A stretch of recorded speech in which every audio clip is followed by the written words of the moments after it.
7 days anti rabies protocol.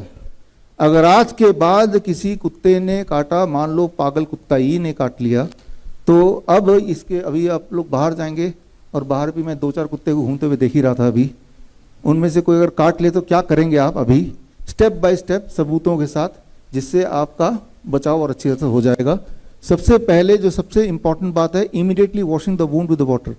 फटाफट जितनी जल्दी उसे पानी से धो अच्छी तरह से। पानी से जब धोते हैं तो वायरल लोड जो इन्फेक्शन वो अपने आप ही कम हो जाता है, वो धुल जाता है। बड़ी सिंपल सी लॉजिक है और ये सारा आज से 4000 साल पहले भी लिखा गया था और जिसे मॉडर्न साइंस बोलते हैं उसमें भी लिखा गया है। फिर डेली वॉश बाय नीम डिकॉक्शन। नीम डिकॉक्शन क्या है? नीम के पत्ते का रस भी नहीं, नीम के पत्ते को लिया, उसको आपने पानी में उबाला, उबालने के बाद उसका डिकॉक्शन बनेगा। आप एक बार इसको ले आए ताकि आपको एक बार समझा दें, क्योंकि जब हम डर जाते हैं ना तो हमारी होश उड़ जाते हैं फिर, इसलिए उसको अच्छे से देखिए, इसको समझिए। और उसके बाद अगर वो ज़्यादा खून वगैरह निकल रहा है तो नीम का लेप and paste application on the wound, वो सब लगाया जाएगा। तो इसको यहाँ पे रख दो, फटाफट लेके आओ, यहाँ रख दो, ठीक है। तो मान लेते हैं स्टेप 1, इमेजिन कीजिए आपके कुत्ते ने पैर में काट लिया। पहला स्टेप क्या करेंगे? वॉश कर दिया। अब अगला स्टेप क्या करेंगे? नीम डिकॉक्शन, थोड़ा आप बता दो। नीम डिकॉक्शन के लिए हमें 2 चीज़ों की ज़रूरत है, एक तो पानी करीबन 2 लीटर और नीम के पत्ते। नीम के पत्तों की जो क्वांटिटी है वो करीबन 30 से 40 ग्राम है। तो आप देख सकते हैं 30 से 40 ग्राम करीबन इतनी क्वांटिटी होती है। अब आप इसको अच्छे से वॉश कर लें और अब आपने पानी को बॉईल करने के लिए रखना है और बॉईल करते वक्त इनको जो वॉश करा हुआ है इसको अच्छे से क्रश कर लें हाथ से और पानी में उबालने के लिए डाल दें। अब पानी को तब तक उबालें जब तक कि वो 1/4 ना हो जाए।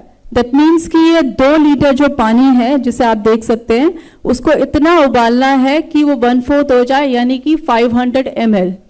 तो जब आप इतना उबालेंगे तो करीबन कम से कम आपको 10 से 15 मिनट लगेंगे और जब आप डिकॉक्शन लेंगे तो करीबन इतना पानी आपको मिलेगा और यही पानी आपको वहां पे अप्लाई करना है वुंड वॉशिंग के लिए। तो इसका जो टेम्परेचर है वो अप्रॉक्सीमेटली 40 to 42 डिग्री होना चाहिए ताकि वो जो वॉश है वो अच्छे से हो सके।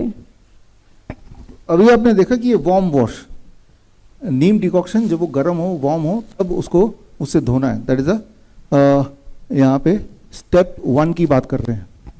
अब आता है स्टेप 2, नीम का लेप लगाना, नीम का पेस्ट, जहाँ पे घाव है वहाँ पे बर्नॉल या ये आजकल जो लगाते हैं वो ना लगा के, जो प्रूवन साइंस है वो नीम का लेप लगाना। लेप कैसे बनाएंगे?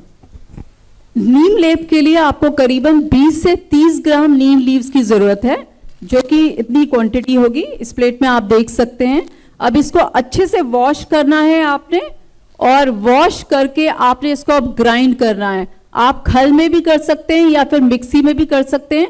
और जब आप ग्राइंड करेंगे तो उसमें आपको पानी की जरूरत होगी, तो यानी 1 चम्मच या 2 चम्मच आप बार बार पानी डालते रहें और एक फाइन पेस्ट आपको मिलेगा, जैसे कि ये आपको वुंड में अप्लाई करना है।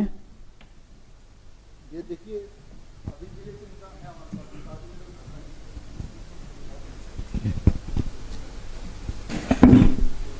ये तो हो गया हमारा स्टेप 2, क्लियर हो गया ना ये। और ये रोज करना है, 7 दिन का प्रोटोकॉल है, ठीक है ना। Step 3, heat treatment. ये बहुत इंपॉर्टेंट, इंटरेस्टिंग, बहुत पावरफुल है कि स्टीम सोना बाथ, स्टीम बाथ बोलते हैं, सोना बाथ बोलते हैं। 40 to 50 डिग्री सेल्सियस जितना आप कर पाएँ, 10-10 मिनट दिन में 3 बार। एक बात मैं बता दूं, ये सारा कुछ मेरी खोज नहीं है, मेरा ये उपलब्धि नहीं है, ये पहले से ही दर्ज है, वो मैं एविडेंस से दिखाऊंगा। मैं सिर्फ ये है उपलब्धि कि मैं आपको बता रहा हूँ, राइट। तो 40 से 50 डिग्री सेल्सियस का steam bath for 3 times a day for 7 days। पहला दिन का पहला बात बहुत इंपॉर्टेंट है। लिटरेचर में लिखा है कि पहला बात से ही सारा वो वायरस खत्म खेल, लेकिन आगे ये भी लिखा है कि 7 दिन कर ही लो, to be on a safer side, है ना। तो अब चौथा स्टेप क्या है कि ओरल मेडिसिन। उस 7 दिन में ओरल मेडिसिन कैसे लेना है? एक तो नीम लीफ, नीम के पत्ते, नीम के पत्ते का पाउडर ले सकते हैं हमारे जो सर्टिफाइड नीम थेरेपी प्रैक्टिशनर उन सबको ये बात समझ आ रही होगी, आपने तो ये कोर्स में पढ़ा ही है। नीम के पत्ते का पाउडर 1 ग्राम पत्ते का powder for every 10 kg body weight. 40 kg का आदमी तो कितना ग्राम? 4 ग्राम दिन में 3 बार अगले 7 दिन के लिए, ब्रेकफास्ट से पहले, लंच से पहले, डिनर से पहले, ठीक है ना। तो वार्म वाटर में घोल के पी लेना है, या आप ये भी कर सकते हैं कि भाई हर 10 kg पे एक पत्ता खा ही लीजिए। तो यानी कि अगर मेरा वेट 70 kg है तो ऐसे 5-7 पत्ते मैं सुबह भी चबा लूँगा, लंच में भी चबा लूँगा, डिनर में भी चबा लूँगा। पाउडर की भी आवश्यकता नहीं है, पत्ते तो आप हरे वाले खा लीजिए। और साथ में जो सुश्रुत में लिखा है तिलकल्क, तिल की एक चटनी, उसकी विधि अभी आपको समझाते हैं। ये चटनी बना के आपको 7 दिन तक लेना है। तिलकल के लिए आप लोग को 4 चीजों की जरूरत है। सबसे पहले तिल, काले तिल, और तिल का तेल, और ये गुड़, और लास्ट इंग्रेडिएंट है अर्क, अर्क का दूध। अब इनकी क्वांटिटी को देख लेते हैं। ये हमने तिलक बना रखा है। तिल को थोड़ा सा रोस्ट करके और पानी के साथ पीस कर हमने ये एक तिल की चटनी बना ली है। अब इसमें हमें तिल का जो तेल है वो करीबन हम लोग डालेंगे 2 चम्मच 10 ml के करीब।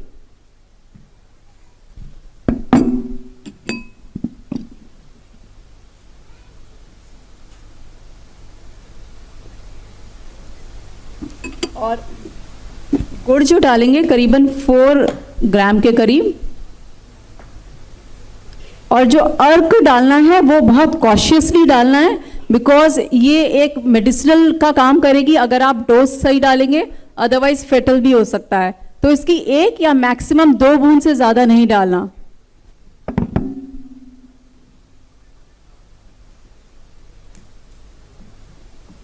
हम देख सकते हैं कि इसकी बूंद है, वो निकल रहा है करीबन 1 बूंद। 1 बूंद के करीब तो निकल ही गया है, एक और बूंद निकाले देते हैं। मैक्सिमम 2 बूंद से ज़्यादा नहीं होना चाहिए। और अब इसको बहुत अच्छे से मिक्स करना है। ये बड़ा टेस्टी सा चटनी बन गया है। कोई ट्राई करना चाहेगा अभी? जरूरी नहीं कि कुत्ता काटे तभी खाना है इसको, ऐसे भी खा सकते हैं। ये बन गया। कौन कौन ट्राई करना चाहता है आप में से? है कोई? आइए आइए, लीजिए, ये लीजिए, बताइए सबको कैसा लग रहा है। और कोई ट्राई करना चाहता है? आइए आइए, चटनी जब बनी गई है, कैसा लगा ये बताया नहीं आपने? बहुत टेस्टी।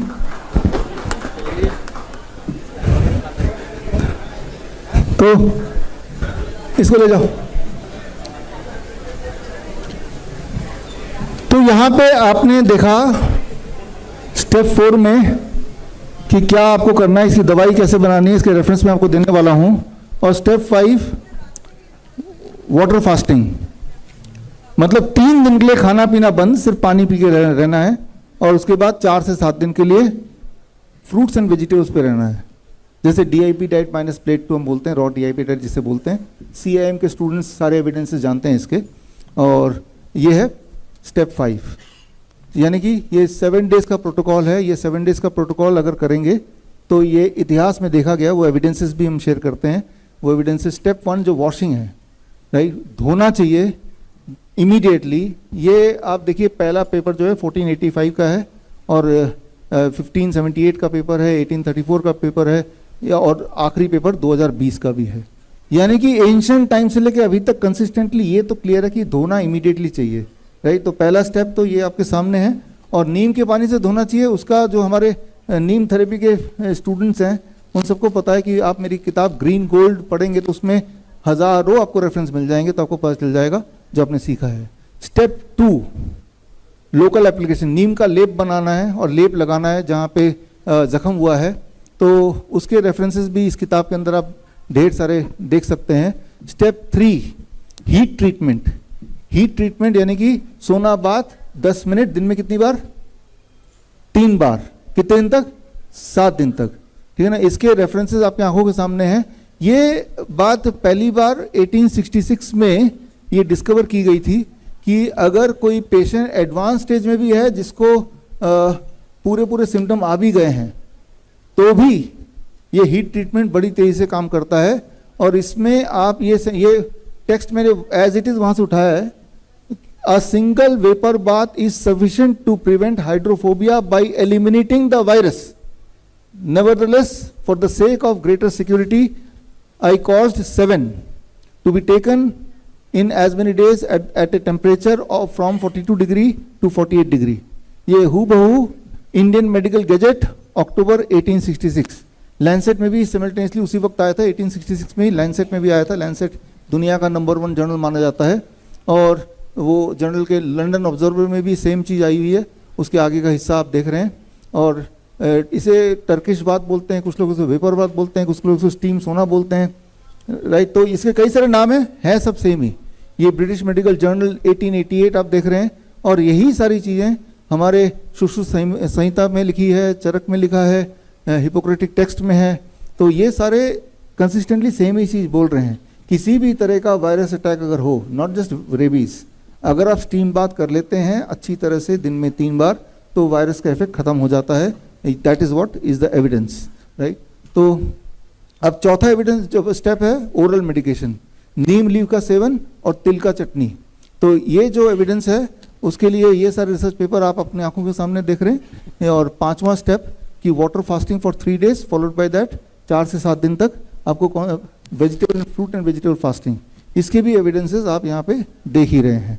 तो अभी तक पिछले 4000 सालों के सारे एविडेंस को मिला के एक ऐसा ट्रीटमेंट जो सेफ हो और इफेक्टिव हो, वह हमें कुछ नुकसान ना पहुंचाए और हमारे ठीक होने के चांसेस बढ़ा दे, तो वो ये 7 days एंटी रेबीज प्रोटोकॉल आपकी आंखों के सामने है। अब इसको कंक्लूड करते हैं। अगर अब कुत्ता काटेगा तो क्या करना है? द बेस्ट तो है कि 7 days एंटी रेबीज प्रोटोकॉल कर ही लीजिए, और उससे कम इफेक्टिव सिर्फ धो तो लीजिए कम से कम, उससे भी कम इफेक्टिव कुछ मत कीजिए, लेकिन वैक्सीन मत लगाइए, राइट। कुछ नहीं करना भी बेटर है, कुछ नहीं करना भी इलाज है यहाँ पे, कि आप उसको छेड़ नहीं रहे हैं वैक्सीन लगा के, राइट। तो यानी कि vaccine is a modern superstition. बड़ी से बड़ी बीमारी का आसान से आसान इलाज घर बैठे ही हो सकता है। अधिक जानकारी के लिए कांटेक्ट करें नियरेस्ट डॉक्टर BRC क्लिनिक @